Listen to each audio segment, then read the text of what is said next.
Welcome to Cheese and Wine 101. We're gonna have a little bit of fun here with the Trendy and Toledo gals as we make our own charcuterie boards. I did my shopping at Kazmeyer's in Perrysburg. I wanted to shop local. So I found some items that I don't normally get. As you can hear, my dogs are barking in the background. This is the kind of stuff that could happen when you're shooting live in your house. Boomer, that's enough. As I attempt to corral my dogs, let's check in with Jordan and Allie and see how their charcuterie boards are coming along. I'm Allie Ray, co-host of Trendy in Toledo, and this is how I make my favorite cheese board and enjoy some wine. So it's cheese and wine time. The only things that you need for your own DIY cheese board are a board and some of your favorite snacks.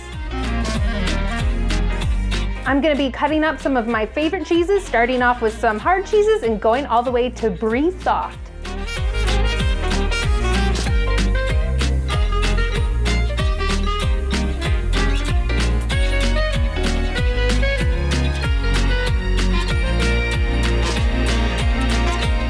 Now let's move on to my favorite part, are the salties.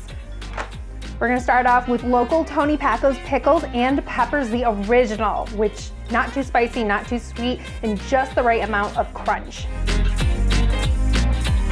And if you're feeling extra, add a couple stuffed olives.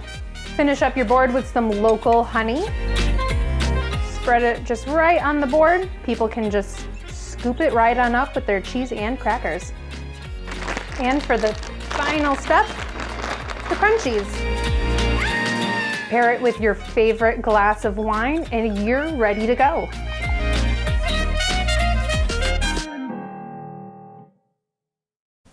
Cheese and wine. I said virtually weird. How do you, virtually, a virtual cheese party. That's how I'm gonna say. Okay. Hey everyone, it's Jordan Tomase with Trendy in Toledo and BCAN. So we're currently stuck in quarantine and my coworkers, Tim McMahon and Allie Ray, we wanted to have a virtual cheese party. So we're all gonna put together our own cheese boards and have some wine. Let's go. First up on my homemade charcuterie board was the meat.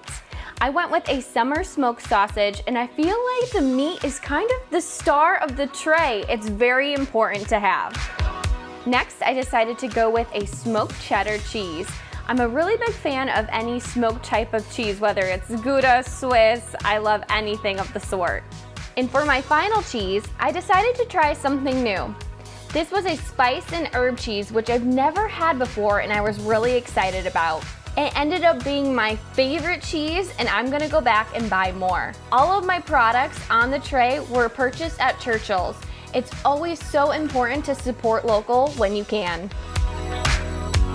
Allie and Jordan definitely didn't disappoint with their boards. Now it was my turn to see if I could measure up. I decided to just go all out instead of getting the usual brie and blue cheese, which is what I normally do. I mixed it up a little bit. First, I picked out these crackers. They're coconut crackers. I like coconut. I wanted to feel for summer to remind it of warmer times. And I went with a salami mozzarella roll, which is something a little different. I figured I'd get the meat and cheese both mixed in there.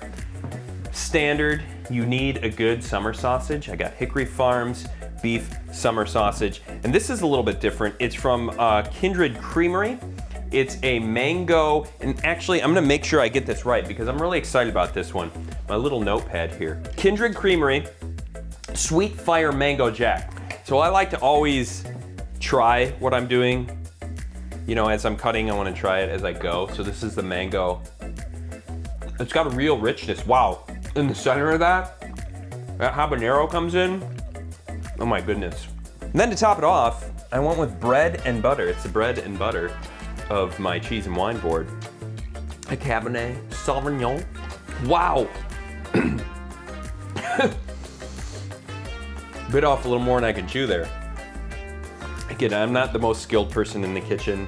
If I'm using the wrong knife, feel free to comment and let me know. Bottom line is, I feel like for a good cheese and wine party and a charcuterie board, don't worry about all the intricacies of how you're cutting it. So I probably didn't even need the summer sausage because I have the salami built in, but I think it's good to have a variety. We have so many amazing wineries and vineyards in Northwest Ohio. I love visiting them. We did a Firelands winery trip for One Tank Travel. It was actually the debut episode of One Tank Travel in Sandusky, and we were treated like kings and queens. We do have a really good area, once again, of wineries, and a lot of that is because of our closeness to Lake Erie, which I won't get into the science of that right now, but we learned a lot when we went to Firelands, so check that video out. This is the Hickory Farms again, great name. You can't go wrong there. You don't really need me to tell you how the beef stick tastes because it tastes phenomenal. You know, in setting up a wine and cheese party, it can get kind of pricey.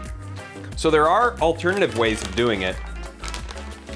One way I thought about doing it was buying some Slim Jims and Cheese Whiz and putting them on saltines. And you know what? I'd have just as much fun doing that as well. But for the visual aesthetics of the show, I definitely want to make something that looked a little bit better, had some good quality meat and cheeses. I'm gonna get this to look a little bit more presentable, and then we're gonna have our virtual chat with Jordan and Allie. It looks really, really good. What's that red cheese? Or what is that? So, those radishes?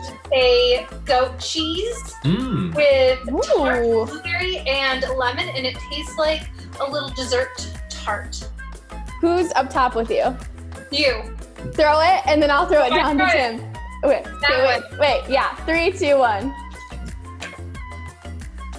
Tim, you have to Got it. Yes. Pour us some more, Tim. Yeah, pour us. Yes, all over my keyboard. Oh, see, Allie's pouring it. Oh! Well done. Cheers to you ladies. Cheers, Cheers. guys. Until we meet Happy again. quarantine and friendship.